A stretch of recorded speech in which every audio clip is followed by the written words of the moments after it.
Have you ever had that scenario where one tiny thing goes wrong in your day and suddenly your brain is planning your funeral? If you have, then this video is for you because I'm going to show you how to stop that spiral in its tracks before it wrecks your whole day.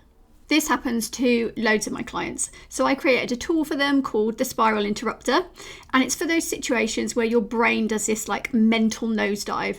So you go from, I've just sent a bit of a weird email, to everyone hates me, I'm going to die alone with no Wi-Fi. When you spiral, your brain thinks that you're under threat. It triggers your nervous system, so suddenly you're stuck in this fight, flight, freeze, or normally full-blown over-analysis of the whole situation. The interrupter gives your brain a pattern break.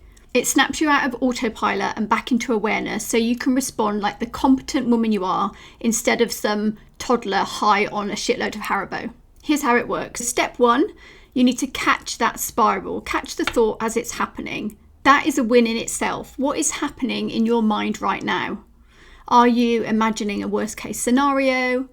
Are you running so many permutations of the consequences of a decision you make now that you're like 5 years into the future? I know it can be really hard to catch that spiral in that instant, but a trick I like to use with my clients is to give that spiral a name. It might be, oh, I'm listening to Future Panic FM again, or oh great, I'm watching another episode of the Netflix season of shit again. Whatever name helps you notice it and interrupt that pattern. Step 2 is about interrupting that spiral. What is actually happening right now? What do I know to be true in this moment? Or what physical sensation am I feeling? Step 3 is doing a body interrupt. So when your brain is just out of control, it's time to bring the body on board to snap yourself out of it. That could be anything. For me, obviously, it's normally a heavy CrossFit session. It could be splashing your face with cold water. It could be squeezing ice cubes in your hand. It could be using the 5, 4, 3, 2, 1, which is 5 things you see, 4 things you can touch, 3 things you can hear, 2 things you can smell, and 1 thing you can taste. All of those things help you bring yourself back into your body in the here and now rather than entertaining whatever the hell is going on in your brain. And finally, step 4, when you're calm enough and ready to reframe things. Also, I've become one of those awful TikTok people who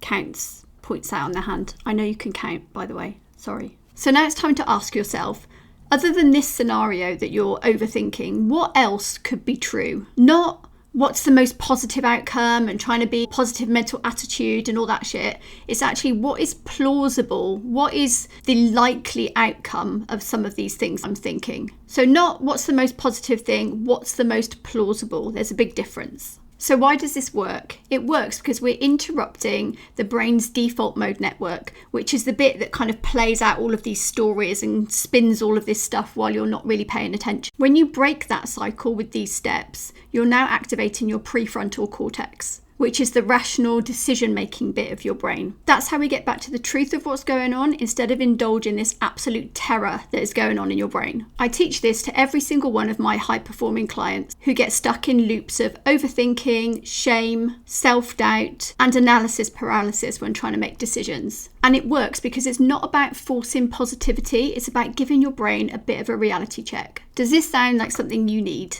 If it does, DM me the word spiral and I will send you a free walkthrough of it. Or if you're done with your brain running the show every time life gets messy, this is literally what we deal with every day in my one-to-one coaching. So if you're interested in that, just send me a message. If you've got any questions about this video, drop them in the comments and I'll answer them.